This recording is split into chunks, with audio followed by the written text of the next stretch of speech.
Chariton returns. He's a progressive journalist and author of Corporate Con Job, How Mainstream Media Aids the Oligarchy. He's also a lover of Larry David, good conversation, and s'mores. And he's here to update us on what he's been up to. Welcome back, Jordan Chariton. Hey, buddy, how are you? Is that my Twitter profile or like Match.com? I forgot. I think we got it off JDate. Okay, perfect. I'm doing well, Jimmy. A lot of people don't realize I've been back for about a month on YouTube and other platforms. Unfortunately, the corporate social media these days is making it difficult for people to see mine and your videos. So I'm at youtube.com/Jordan Chariton Reports. Jordan Chariton Reports. Okay, Jordan. I actually did it very simply for you, so people could see. Oh, there you go. YouTube.com. I would add, in addition to subscribing, clicking the bell, now you have to send in plasma. We did a whole video. We did a whole video about that recently, about how the YouTube is changing algorithms and they're not sending your subscribers and a notification when you drop a video, and their reasoning is they don't want to spam people.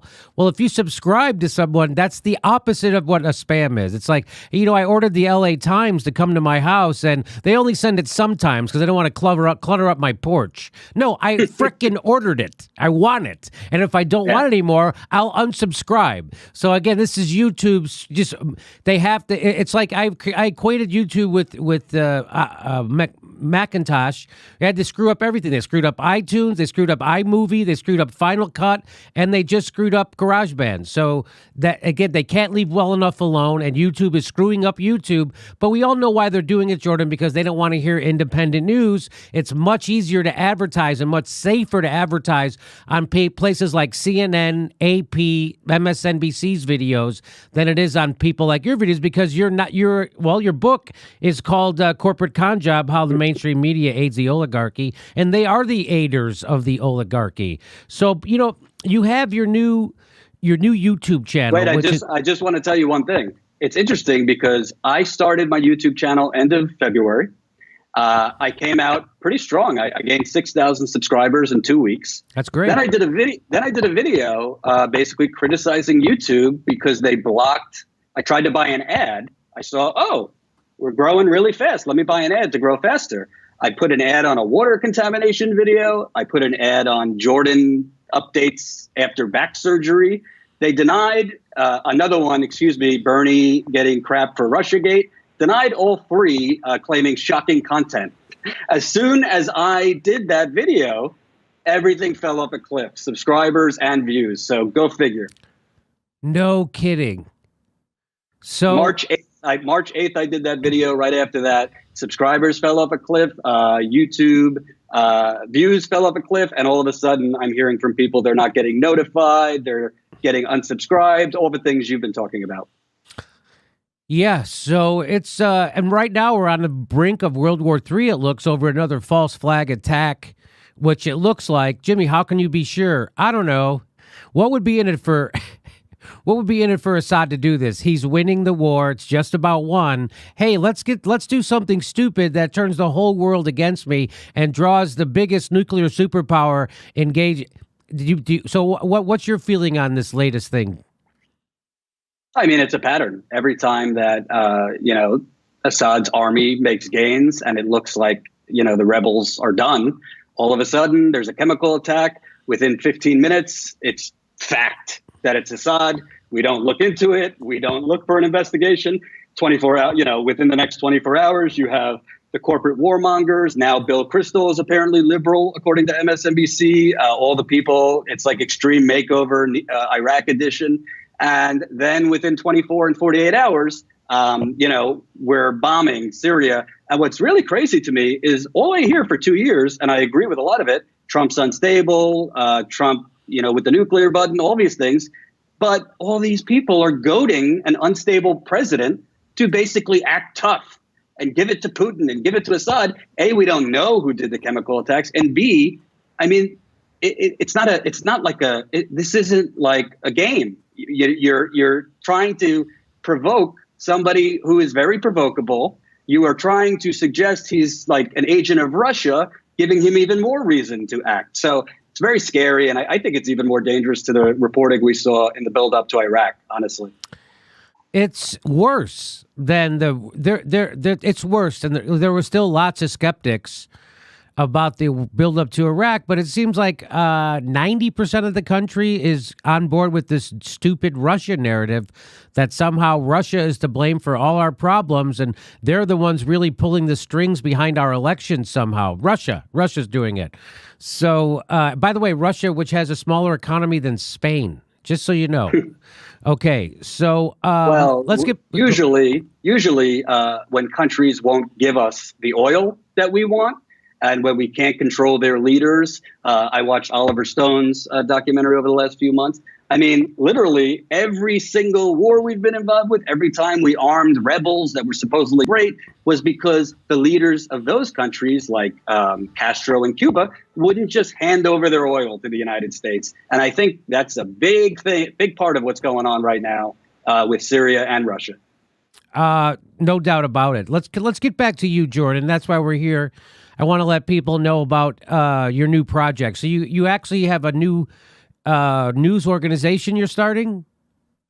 Yeah, so obviously was interesting last few months, I'd say, but it actually kind of got me to where I am now. You and I, even when I was at the Young Turks, kind of talked about me eventually going out on my own. And I'm in the behind the scenes stages right now to launch a new network that will basically double and triple down, I would say, on the reporting I did at the Young Turks. So, the Flints of the world, the Standing Rocks of the world, local and state level corruption, not really interested in being a 24/7 Trump Russia hysteria zone. So I've been, reaching out to progressive investors, definitely don't want, Democratic Party plutocrats money or Republicans. So have a business plan out. You've looked at it also. I wanted your ideas. I have a new Patreon, which is basically, I'm building up as best I can, even with the social media suppression, to show investors, hey, I haven't even left my apartment yet, and we're really growing. So we're at, we just launched the reporting Patreon. It is patreon.com/Jordan Chariton Reports. And I have my podcast up there. I have video diaries showing you some behind the scenes. We're going to be adding more things. And honestly, it is really going to take everybody to get me in the field. And it's not just going to be me. The network is going to be myself, other reporters, cameramen, everything that I think people really not only are looking for, but desperately need. People really, really have expressed to me they're looking for real journalism that is actually that's not neutral, but is actually going to cover real things. Like, for example, I'm dying because I'm in my apartment right now, don't have the funds at the moment. I mean, they literally just declared Flint's water normal. They're ending the water service. I mean, I've got a story that I've been trying to get out for months that clearly shows the science is cooked up that's being used to declare the water safe. So, everybody, if they got $1 a month, $2 a month, $5 a month, $10 a month, together, I hope we're going to create the independent media we want to see. And because I love you, I'm announcing what the name of that company is going to be. It took a while to come up with a name, but I think this says it all. Status Coup. Status Coup. Status Coup. Is it now? It's going to be called. Is it going to be statuscoup.com? Yes. I wanted to name it that because really we need a coup d'etat of the status quo in this country. I wanted something that really is emblematic of what the problem is. The status quo. I mean, the status quo is this revolving door. I mean, that's the media, that's the corporations, that's the lobbyists, the banks. And, we need a media that honestly is going to challenge it, not just go to cover, conferences, not just go to cover, a trendy march. We need media that's going to go to interview that single mother in a trailer park. We need media that's going to go to Flint when all the cameras have left, to all these pipelines that are getting no coverage, to show you Sacramento, which it's already fallen off the map that they just murdered another African American, to show you, up close the decimation of the middle class. And that's what I'm trying to do. So I'm hoping it's been a little difficult because YouTube is suppressing me, but I'm hoping that, if people check out the Patreon, if people check out my website, jordanchariton.com, where you can enter your email in so we can communicate directly with you. Hopefully, I'm hoping to be off the ground by summer. All right. Well, You know, you were one of the few journalists that were actually covering Flint the way it should be, and you covered Standing Rock the way it should be. Plus, not only that, but your work in Indiana, your work in was it East Chicago? Is that where you were? Yeah. Yes. So Yeah. you've done a lot of great work. So tell me real quick, you have some information. So now they just ended the free water program in Flint, saying their water's okay. You have a report. You just talked about it briefly, but just go into a little bit more about how the water isn't safe and how you found it out. Yeah, so my last few months at the Young Turks, I was working on this. There's a scientist that's funded by the EPA. His name's Mark Edwards, and he essentially used 34 homes, sampled 34 homes to declare Flint's water is normal. He did not verify with professional plumbers that he was even testing homes that have lead service lines, which you have to have a lead service line to have lead leach off into your water. I have Aaron Brockovich on the record. I have other water experts on the record. I have residents on the record, plumbers. I mean, I pretty much rewrote it about 50 times at this point. And, obviously I'm not with TYT anymore, but it's been an Olympian feat to get this published. I have not self-published it yet because I wanted to get it in an outlet where, it has a little bit more gravitas. But really, at the end of the day, what this story shows is the sample size is laughable, the amount of homes they're testing. I show you that homes have tested, Jimmy, at over 11,000 parts per billion. In English, that's a lot of fucking lead. And the state never went back to retest those homes. You have basically the scientist I just mentioned based his study off of a University of Michigan mapping study on wherever lead service lines. I have the person who did that study on the record in my story saying it's flawed. I have shopped it around at a few outlets. I get this from the Trump hysteria media. We don't really have the bandwidth to look into this. Or, this is fine, but it's, this is really, unless you have hard evidence, we can't say the EPA is lying. I'm like, I have the guy on the record who did the study saying it's flawed. I have X, Y, and Z. Is Aaron Brockovich a nobody these days? So it's been it's been frustrating, but, I'm going to keep trucking along. I will get it published. But I think what it shows you is as we're fixating on Russia and Trump's tweets and all this bullshit, American cities like Flint there's lies being told to us essentially so the government doesn't have to actually do anything. So they don't have to spend the money to fix the problem because it wouldn't just be in Flint. They got to replace the pipes everywhere and they have to do real testing, not looking at 34 homes. And by the way, I hate to tell you, LA water ain't so fresh either. I've heard from multiple experts. So water is one of my passions, but it's the corruption also that is going into these stories. And why I think it's so important, again, I'm going to plug it one more time, patreon.com/Jordan Chariton reports. Trump is not the worst problem we have. It's the media is the problem. If you don't actually get out and show people what's actually going on, if you don't expose what's going on, you don't have enough people to actually fight it. The majority of people in this country, I've seen it in the last 2 years, it's not that they lack compassion. They don't know what the fuck is going on, including my Republican Fox News watching parents, God bless them. Like, I show my parents this stuff and they are in shock. So I'm hoping, it's $1 a time, $2 a time, $5 a time. I'm going to get this story out. I'm going to get back to Flint, even if I have to dip into my very, very little savings account. There's been rumors that I'm a millionaire now. Not true. But what? Has there really been rumors that you're a millionaire?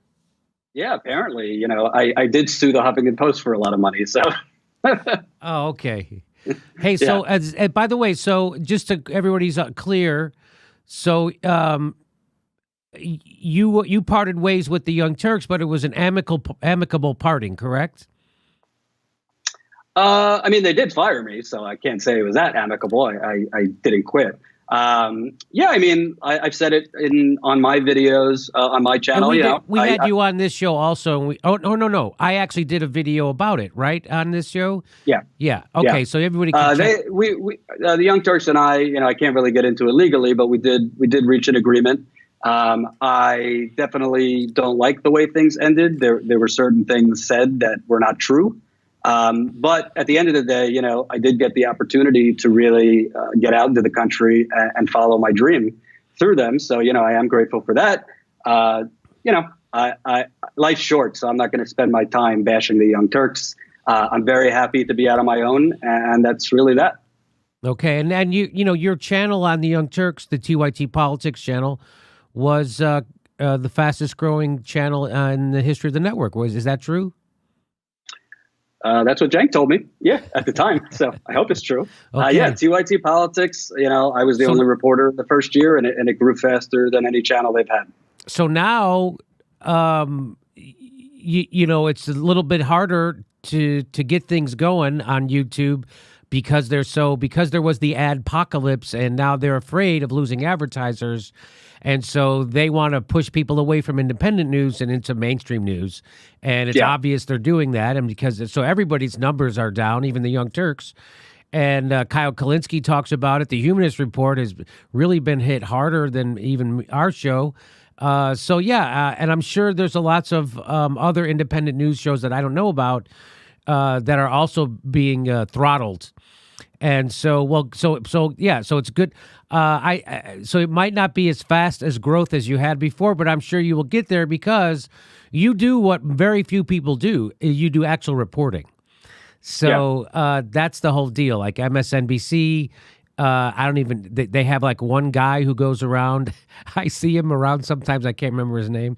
And he talks, from the campaign trail. They have people who cover campaigns and stuff like that, but not real investigative reporters. They didn't send anybody to Standing Rock.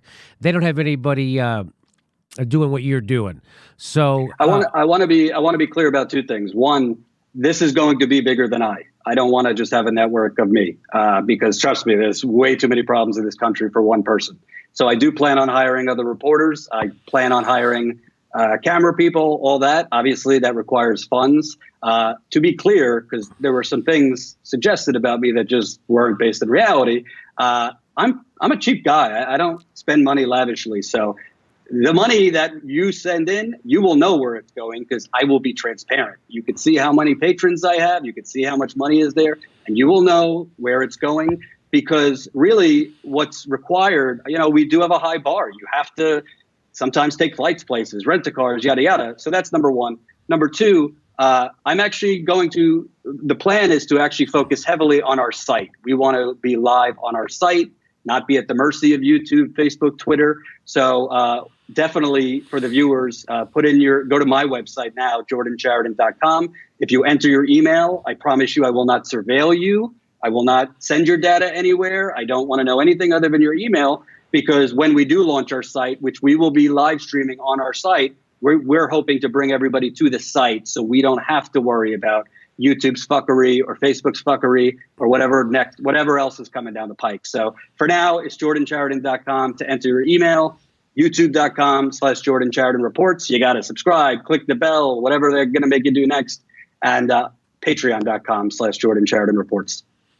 And Jimmy, I'm cornering you. I want to interview you for my podcast too, very soon. Oh, sure. What is your podcast also called The Status Coup? I am doing 2 podcasts a week. One is free, one just for patrons. Beat the Press. Beat the Press podcast. Beat the Press. I like that. Beat the Press. Look at that. Status Coup. And coup, C-O-U-P. Is that how you're spelling it? C-O-U-P. To be clear, before the near attendant crowd attacks me, we're not calling for an armed coup. This is a journalistic coup. So this is nonviolence. But yeah, Status Coup. I'm really happy with the name. I have so far. I'm talking to a few people that are interested in investing. If your viewers are interested, you can email me. It is. I prepared for this, Jimmy. Okay. That's email jordan@protonmail.com. We'll send you the business plan. And right now it's like Bernie said, it's from the ground up. I'm working many hours a day, many days a week to get this off the ground. And I'm happy I could have come out of hibernation with you. Well, congrats on the new channel, and best of luck with the status quo. And I'd love to be on your podcast. Let me know when. And Jordan Chariton, everybody knows him. He's a great progressive journalist. He's not neutral. And that's BS if you think you have to be neutral to be a good reporter. You can be an objective reporter and say that guy's a liar and that guy's full of it and they're cheating over there. So those are objective facts, and that's what Jordan does. He's not neutral, he's objective, which is what we like, right? You know, at the end of the day, we don't have time for fucking neutrality. And to tell you the truth, as Hunter Thompson, who I think is an inspiration for me, once said, objective journalism is a fallacy of blowhards. The bottom line is, I said it from the start when I was on the campaign trail. I supported Bernie, but that doesn't affect the facts that I tell or it affects what I want to cover because I'm a progressive. So I don't want to cover, the Blue Lives Matter march today. I want to cover things that actually matter. But I don't fudge the facts. I go where the facts are. The facts happen to support the progressive movement and that ideology. But more importantly, the progressive conservative, we need to show real people. We need to show real struggle. We need to show the real movements going on. And I want to make it, I don't mean to be dramatic, but we need a media revolution. And I'm hoping that, through small dollar subscribers, through getting the right people. There's a lot of people I'm interested in to report. We'll get this off the ground because honestly, from what I see, there's really no competition out there that actually covers real people right now. So I'm looking forward to getting back out there. Well, I like a reporter who divulges his biases up front, right? So that's, and then you can. So right now, like if I watch Chuck Todd, I know his bias is for stupidity, right? So it's easy for me to then decipher what he's actually saying. Yes. And if you watch Andrea Mitchell today, basically openly calling for Trump to do something, her bias is to make sure like her and her husband, the former Fed chair, can, be invited to all the cocktail parties. So, I'll just say whatever the military generals want me to say. It's honestly, in addition to some, obviously things happened the last few months, the most troubling thing for me was watching the amount of corporate media I was watching because I was trying to get ideas for this network. So it's like know your enemy. And it was just, I knew how bad it was, but I've been traveling the last 2 years. So I didn't get time to watch it as much. And I'm watching it. It's really an alternative reality, what I'm watching. And frankly, I'll keep it real. A lot of the independent outlets nowadays are covering Russia too much and all this shit. I mean, I think people know what I'm talking about. I think that at the end of the day, we need to get away from this, trying to go for the lowest common denominator for ratings and clicks. Because you know what? Flint might not go viral today, but life is short. So if I could cover something that helps people not be poisoned or get justice, that's more important than ratings and clicks and being invited to the DNC Christmas party. So that's really where my head's at. And hopefully, your viewers, other viewers, I don't want people, if you're struggling right now to put food on the table, keep your money, obviously. But if you got a couple bucks, I think it's better spent actually for real journalism than, the Cold War reenactment we're seeing right now. Doing stories that are important that people actually need, that actually can make a difference. Doing that, Jordan, you are not going to beat Rachel Maddow in the ratings. I'm just letting you know that because... Well, Jimmy, it's interesting you say that because if we're keeping it real, when I was at the Young Turks, quite a lot of people like that reporting, enough that I believe $2 million were raised for that kind of reporting.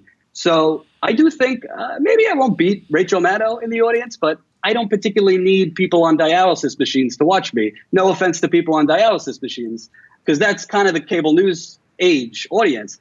I really want real people to watch me. I don't want to answer to a boss above me. I want to answer to the viewer. I want to know, do you want me to stay in Flint or do you want me to go somewhere else? Do you want me to do this? Do you want to do not just me, the other reporters? But I actually think I have had some meetings with some East Coast elitist assholes, and they pat me on the shoulder and they say, oh, that's such a nice idea. You want to go interview single moms in trailer parks and stuff, but you'll never make money that way. And I say, well, all I know is I did that for 2 years, that kind of reporting. I grew the fastest channel they had. I had a lot of help around me.